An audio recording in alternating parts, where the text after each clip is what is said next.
வணக்கம். இது சிந்தனை செல்வம். ஆமா, இன்னைக்கு நாம பேச போற விஷயம் பணத்தை பத்தி. நீங்க இத்தனை காலமா ஆணித்தரமா நம்பிட்டு இருந்த ஒரு மிகப்பெரிய மாயைய உடைக்க போகுது. கண்டிப்பா. இது இப்போ நீங்க கேட்டுட்டு இருக்கீங்கன்னா உங்ககிட்ட நான் ஒரு மிக முக்கியமான கேள்வியை கேட்கணும்னு நினைக்கிறேன். ஒரு நிமிஷம் உங்க கண்களை மூடி கற்பனை செஞ்சு பாருங்க. சொல்லுங்க. ஒரு பக்கம் பாத்தீங்கன்னா ஒரு மிகப்பெரிய தொழில்நுட்ப அறிவாளி, உலகமே வியந்து பார்க்கிற வைஃபை தொழில்நுட்பத்தோட ஒரு முக்கிய பகுதியை கண்டுபிடித்தவர், பல முன்னணி கம்பெனிகள்ல பெரிய பதவியிலிருந்து பல 100 கோடிகளை சம்பாதித்த ஒரு மாபெரும் மூளைக்காரர். அதாவது ஒரு ஜீனியஸ்.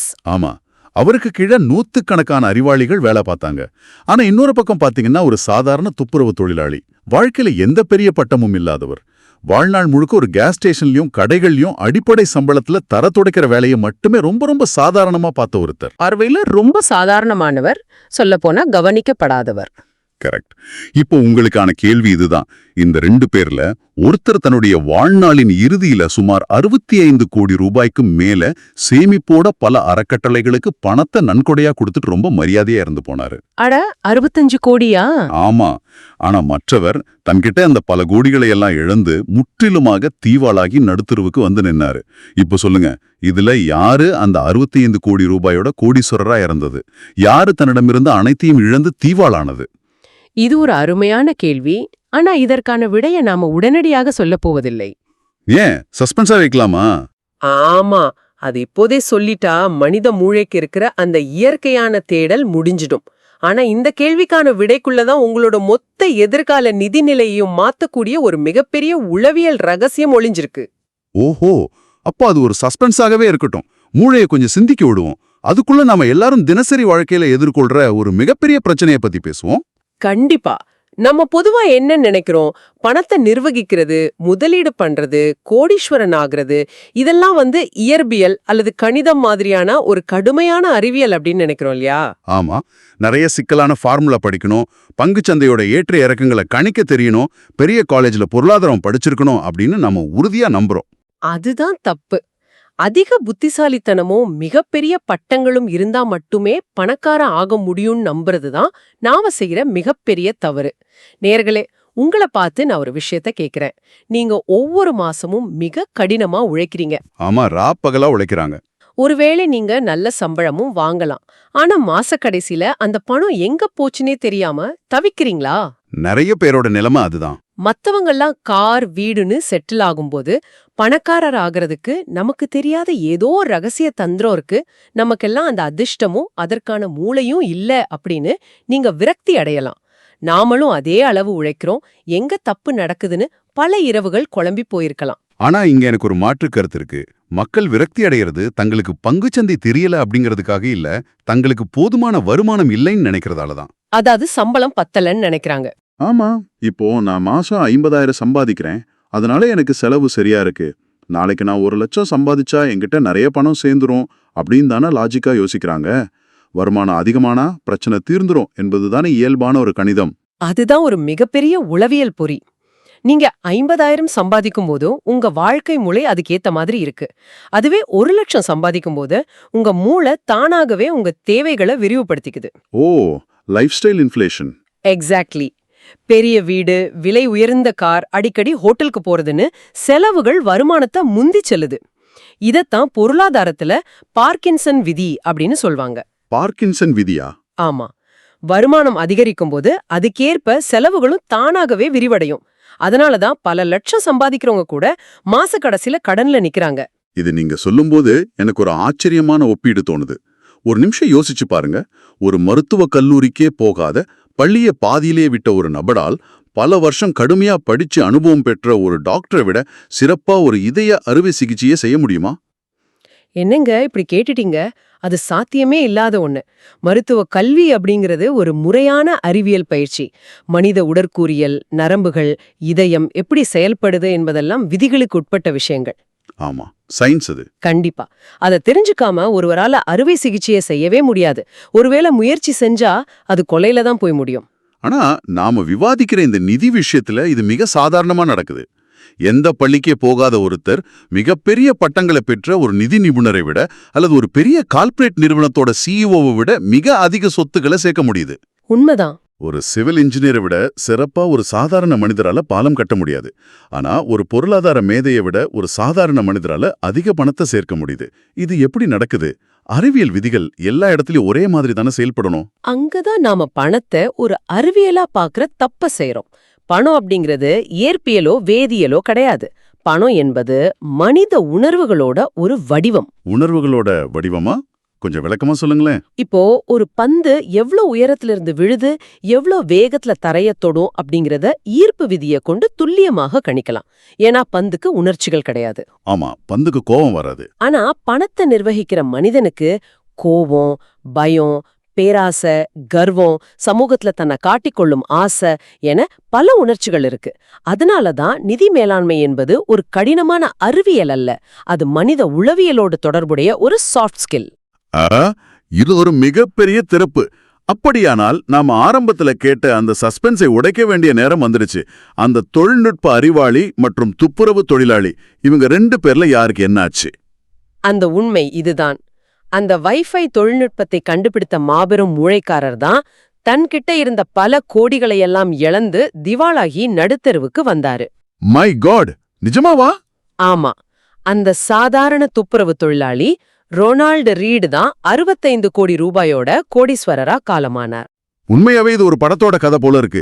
கோடிக்கணக்கில் சம்பாதித்த ஒரு மாபெரும் தொழில்நுட்ப அறிவாளி எப்படி திவாலாக முடியும்? அவர் ஏதாவது தவறான பிசினஸ்ல முதலீடு செஞ்சு பணத்தை இழந்தாரா? இல்ல பங்குச்சந்தை சரிவுல அவனோட பணம் காணாம போச்சா? பங்குச்சந்தையோ அல்லது வெளி உலகமோ அவரை வீழ்த்தல. அவர் தன்னைத்தானே வீழ்த்திக் கொண்டார். அது எப்படி? அந்த தொழில்நுட்ப அறிவாளியோட கதையை முழுமையா பார்த்தா அவருக்கு அளவற்ற அறிவு இருந்தாலும், ஆனா இமோஷனல் மெச்சூரிட்டி, அதாவது உணர்ச்சி முதிர்ச்சி துளியும் இல்ல. அவர் பணத்தின் மீதான தனது அணுகுமுறையில ஒரு கருவமிக்க குழந்தைய போல இருந்தார். குழந்தைய போலவா? ஆமா, அவர் எப்பவுமே பல அங்குல தடுமனுக்கு $100 நோட்டுகளை கட்டுக்கட்டா தன் கூடவே வச்சுட்டு அலைவார். தான் எவ்வளோ பெரிய பணக்காரன் அப்படிங்கறத மற்றவர்கள் கண்கள்ல படும்படி காட்டிக்கொள்வதிலே அவருக்கு அதீத கர்வம் இருந்தது. ஓ, இத நான் நடைமுறை வாழ்க்கையிலும் பார்த்திருக்கேன். அதாவது தங்கிட்ட பணம் இருக்கிறத தன்னை விட மற்றவர்கள் உணர்ந்து கொண்டே இருக்கணும் அப்படிங்கிற அந்த ஈகோ, இத ஒரு போதை என்றே சொல்லலாம். சரியா சொன்னீங்க. அவருடைய அந்த ஈகோ எந்த அளவுக்கு போச்சு தெரியுமா? ஒரு முறை அவர் தன்னோட நண்பர்களுடன் வெளியே சென்றிருந்த போது தனது சக ஊழியர்கிட்ட $1000 பணத்தை கட்டாக கொடுத்து போய் ஒரு நகைக்கடையில இருந்து தலா $1000 மதிப்புள்ள பல தங்கம் நாணயங்களை வாங்கி கொண்டு வா அப்படின்னு அனுப்பினாரு. தங்க நாணயங்களா? எதுக்கு? அதுதான் ட்விஸ்ட். அந்த விலை உயர்ந்த தங்க நாணயங்கள் வந்ததும் அவர் என்ன செஞ்சார் தெரியுமா? தன்னோட நண்பர்களை அழைத்துக்கொண்டு பசிபிக் பெருங்கடலோட கரைக்குச் சென்றார். அங்கே நின்னுட்டு அந்த தங்க நாணயங்களை சாதாரண கற்களைப் போல கடல்ல வீசி விளையாடினார். என்னது, கடல்ல வீசினாரா? ஆமா, யாரு அதிக தூரம் தங்க நாணயத்தை வீசுறாங்க அப்படின்னு தன்னோட நண்பர்களுடன் ஒரு சிறுபிள்ளைத்தனமான விளையாட்டு. இது அப்பட்டமான முட்டாள்தனம். $1000 நாணயத்தை கடல்ல வீசுறது என்பது தனக்கு அந்த பணத்தின் மீது எந்த அக்கறையும் இல்ல அப்படிங்கறத மத்தவங்களுக்கு நிரூபிச்சு காட்டும் ஒரு வக்கரமான சமூக அந்தஸ்து தேடல். இதுக்கு அவ்வளவு பெரிய மூளைக்காரரும் பலியாகி இருக்காரு என்பதுதான் பெரிய ஆச்சரியம். மனித மூளையோட பரிணாம வளர்ச்சியே அப்படிதான் அமைஞ்சிருக்கு. பழங்குடி சமூகத்திலிருந்து வந்த நாம கூட்டத்துல நம்மை பலசாலிகளாக காட்டிக்கொள்ள எதையாவது செய்து கொண்டே இருக்கணும்னு நமது மூளை தூண்டுது. அதனாலதான் இப்படி செஞ்சாரா? பலரும் தங்களோட வருமானத்துக்கு மீறிய விலையுயர்ந்த கார்களையும் ஆடைகளையும் வாங்கி தங்களோட அந்தஸ்தை கடல்ல வீசிட்டு இருக்காங்க.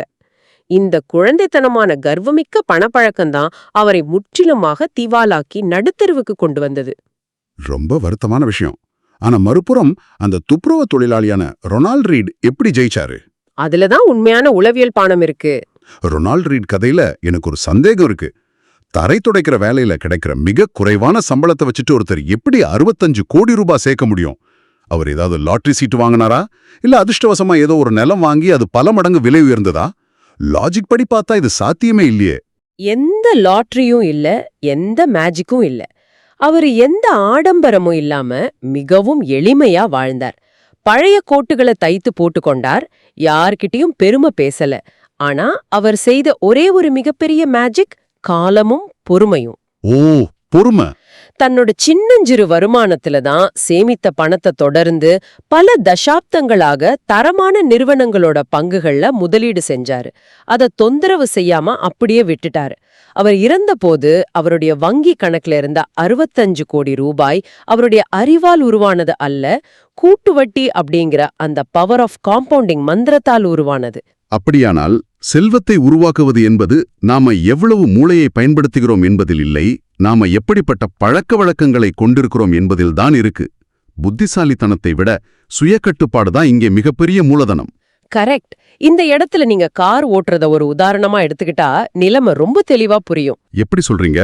இப்போ நீங்க ஒரு கார் ஓட்டுறோம்னா அந்த காரோட இன்ஜின் எப்படி வேலை செய்யுது, அதுல உள்ள பிஸ்டன்கள் எப்படி இயங்குது, ஃபியூயல் இன்ஜெக்ஷன் எப்படி நடக்குது அப்படிங்கிற மெக்கானிக்கல் அறிவு உங்களுக்கு தேவையில்லை. ஒரு ஆட்டோமொபைல் இன்ஜினியரால தான் கார் ஓட்ட முடியும்னு எந்த கட்டாயமும் இல்லையே. ஆமா, எனக்கு ஸ்டீரிங் பிடிக்க தெரிஞ்சா போதும். அது மட்டும் இல்ல, உங்களுக்கு தேவையானது டிராஃபிக் விதிகளை பின்பற்றணும், ஆக்சிலரேட்டர் எங்க இருக்கு, பிரேக் எங்க இருக்கு அப்படின்னு தெரியணும்.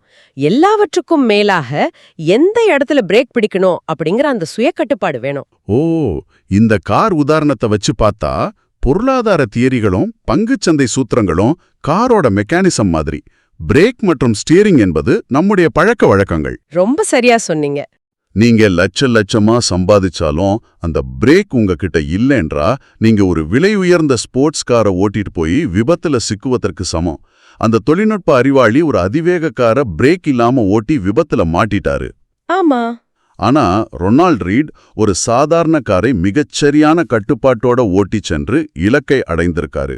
மிகச்சரியான விளக்கம். பணக்காரர் ஆவதற்கு வெளியே ஏதோ ஒரு ரகசியம் இருக்குன்னு நாம தேடிட்டு இருக்கோம். ஆனா உண்மையான ரகசியம் நமது மூளைக்குள்ளும் நமது பழக்கங்களிலும் தான் இருக்கு. சூப்பர். சரி, தத்துவங்கள் தாண்டி கேட்டுட்டு இருக்கிறவங்க இப்ப என்ன செய்யணும்னு பாப்போம். நாம் அந்த தொழில்நுட்ப அறிவாளியைப் போல இல்லாம அந்த துப்புரவு தொழிலாளியைப் போல மாற நடைமுறையில நாம என்ன செய்யணும்?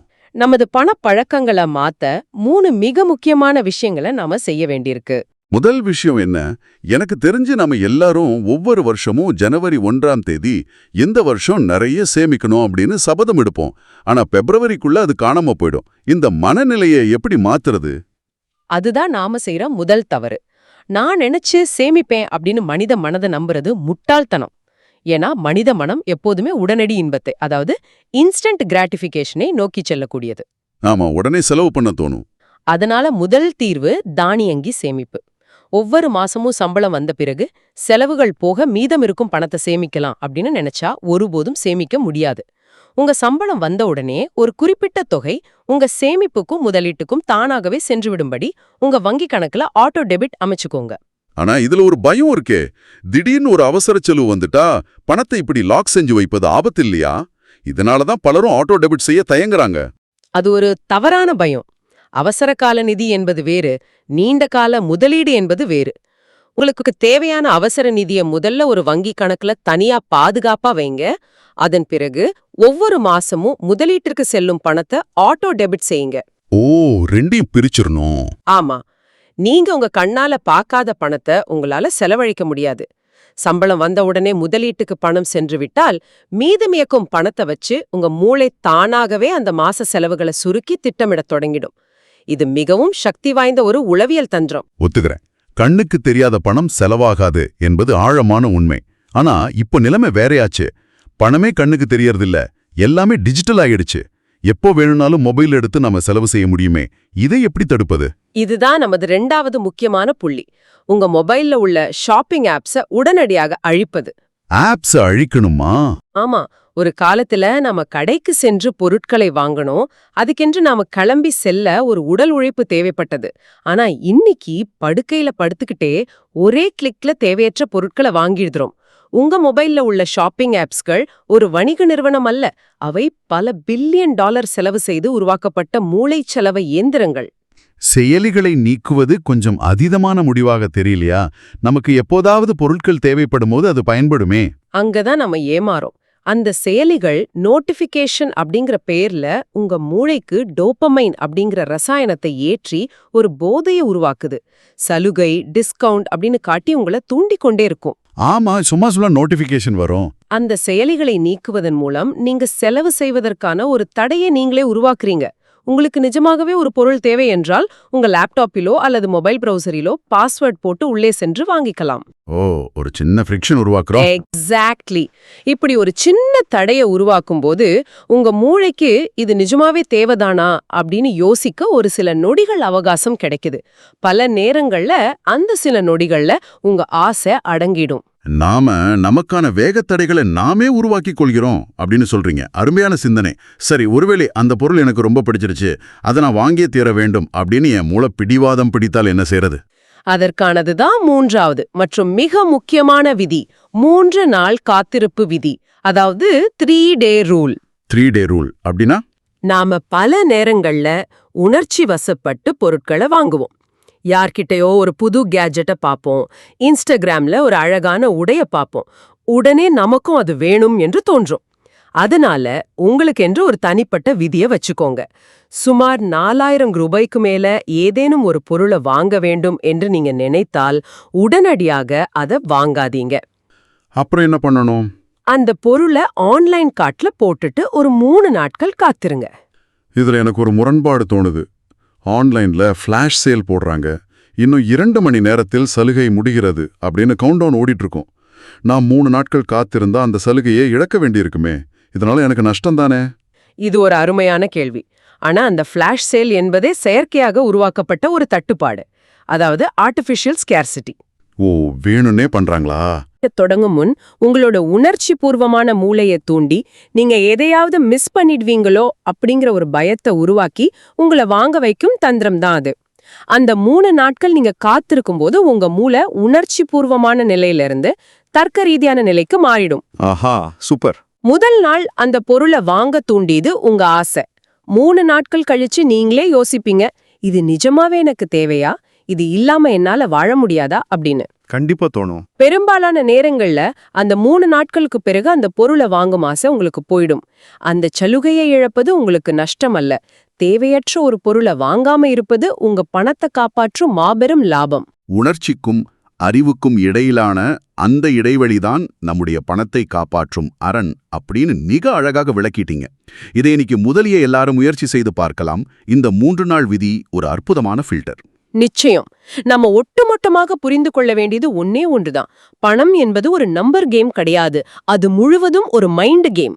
உண்மைதான். அந்த தொழில்நுட்ப அறிவாளி தோற்றது மூளையில் அல்ல, மனதளவில். அந்த துப்புரவு தொழிலாளி ஜெயித்தது பங்குச்சந்தை அறிவால் அல்ல, எளிய பழக்கங்களாலும் கட்டுப்பாட்டாலும்.